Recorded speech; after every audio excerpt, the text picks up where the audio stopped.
bayangkan dengan jumlah 300 nak menentang dengan 1,000 orang. Boleh menang tak agak-agak? Nabi hantar 3 orang wakil, Saidina Ali bin Abi Talib. Yang kedua Saidina Hamzah bin Abdul Muttalib, bapa saudara Nabi. Yang ketiga Ubaidah. Kemudian jadi benda ni akan menaikkan lagi semangat Islam. Mereka dari belakang akan menyahut Ahadun Ahad, Ahadun Ahad. Maksudnya Tuhan yang Maha Esa lah. So dia akan pakai tombak ataupun pedang yang depan ni.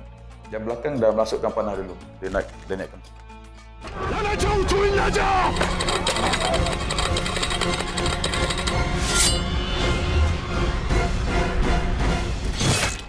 Satu lagi yang saya rasa awak perlu tahu, ketika peperangan ini sebenarnya umat Islam tidak mengetahui yang sebenarnya Allah telah menghantar 3,000 malaikat untuk membantu tentera Islam. Dan ini telah dinyatakan di dalam surah Ali Imran ayat 123 hingga 125. Jadi dalam ayat itu menceritakan macam mana Allah menghantar jumlah 3,000 malaikat untuk membantu umat Islam memerangi kaum musyrikin Mekah dalam perang Badar. InsyaAllah tentu. Kita mendapati apa dalam sejarah Islam selepas peperangan tu, awak rasalah jumlah Muslim yang terkorban berapa? Agak-agak daripada Muslim 313 yang meninggal, yang syahid, yang gugur syahid ketika peperangan siapa? Berapa ramai? 50. Okey, jumlah Muslim yang mati ketika perang cuma 14 orang. Salah seorangnya Ubaidah, yang popular lah, Ubaidah bin Harith rahimahullah, dia gugur syahid.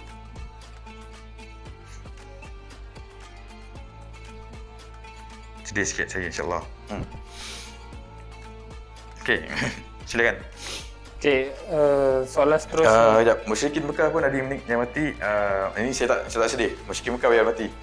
Musyrikin mati ketika tu dianggarkan dalam 70 orang orang. 70 orang musyrikin mati.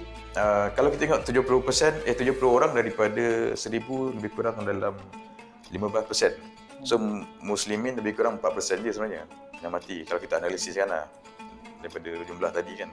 So muslim cuma ada 4%, musyrikin Mekah yang mati ada dalam 15%, jumlah dia lagi besar. Jadi selepas insiden perang Badar tu kita umat Islam dapat menawan beberapa orang kan. Betul. Benda ni saya rasa awak pernah dengar. Ada yang dah dibunuh tu habis lah. Yang masih hidup tu Islam tawan dia. Satu, sama ada dia mahu peluk Islam ke tidak. Yang kedua, kita boleh bunuh dia. Yang ni ada macam-macam cerita lah. Itu kita insyaAllah lain kali kita akan ceritakan lah. Ada yang tawanan perang tu kita jadikan dia, kita membawa dia jadikan Muslim, buat ke Islam. Ya, kemudian ada yang tawanan itu dihukum bunuh, dihukum mancung. Dalam perang Badar ini sendiri, kalau awak nak tahu, Saidina Ali radhiyallahu anhu, dia seorang saja dah membunuh 18 orang daripada 70 orang. Maksudnya Ali ni dahsyat. Even dia punya pedang pun kalau awak tengok, dia ada macam dua ni tau. Dia dua bilah. Dia lain daripada yang lain. Kalau biasa tegak satu macam ni kan, dia punya dua. Itu special punya. Kalau kita merujuk kepada cerita tadi lah, saya ceritakan kepada awak agak-agak lah, apa ya pengajaran yang kita boleh dapati daripada cerita perang ni?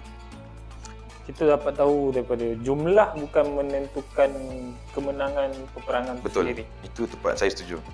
Sebenarnya psikologi kita memang nampak yang jumlah ramai memang boleh menang perang. Tetapi Allah itu maha berkuasa, dia maha berkehendak. Kalau dia kata jumlah yang 300 tadi boleh menang, dengan izin Allah, dia akan menang. Bukan manusia itu sendiri yang kuat, tetapi Allah maha berkuasa. Satu lagi, kalau kita berpuasa, sebab tu saya nak tekankan kat sini lah. Puasa bukan halangan untuk berperang fisabilillah. Kalau, yalah betul. Jadi iman kita sebenarnya yang perlu dikuatkan. Bukanlah maksudnya kalau berpuasa, lemah badan. Itu yang kita kena ingat zaman sekarang ni kan. Saya puasa sikit tidur, puasa sikit lemah, tak buat kerja kan. Kenapa tak buat kerja? Puasa. Itu kena betulkan kita punya niat dengan iman kita. Tengok zaman Nabi macam mana? Betul. Berperang. Betul. Tahun pertama berpuasa dapat syariat. Tahun pertama pergi berperang berpuasa. Dan menang. Menang pula tu, alhamdulillah. Alhamdulillah. Jadi itu pengajaran yang saya rasa cukup, yang cukup bernilai tu sebenarnya, yang pasal tadi tu. Boleh saya tambah lagi satu pengajaran? Sebenarnya dalam apa pun yang kita buat, kita mestilah kena ada strategi.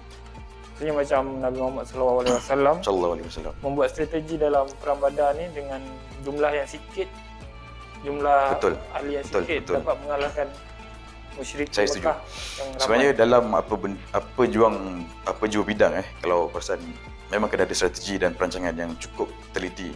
Kalau kita tengok dalam dunia, kalau kita main bola sekalipun, Betul. kalau kita tak ada strategi, main hantam aja. Main kampung. Main kampung. Orang kata main kampung. Boleh menang tak agak-agak? Menang nasib orang kata, betul. Jadi apa benda kita buat sekalipun, strategi sangatlah penting. Ada strategi, cara berperang macam mana, tahu musuh punya kekuatan, tahu musuh punya kelemahan, kemudian kita serahkan kepada Allah Subhanahu Wa Taala. Dia yang boleh menentukan hasil dia. Kalau kita cuba sedaya upaya tapi kalau dia kata fail juga, kalah Tak juga, akan kalah. okey, tetap kalah. Okey, baiklah semua. Saya rasa itu saja perkongsian daripada Tuan Syekh Syazani. Semoga kita berjumpa di video yang akan datang.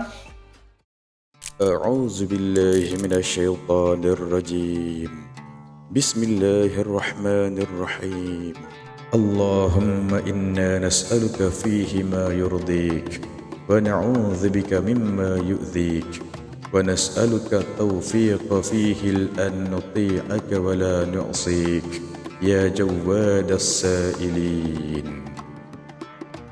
Ya Allah, kami memohon kepadamu perkara-perkara yang mendatangkan keredaan-Mu, dan kami berlindung dengan-Mu daripada segala yang mendatangkan kemurkaan-Mu. Kami memohon kepadamu kemampuan untuk mentaati-Mu dan menghindari kemaksiatan terhadap-Mu, wahai pemberi orang-orang yang meminta.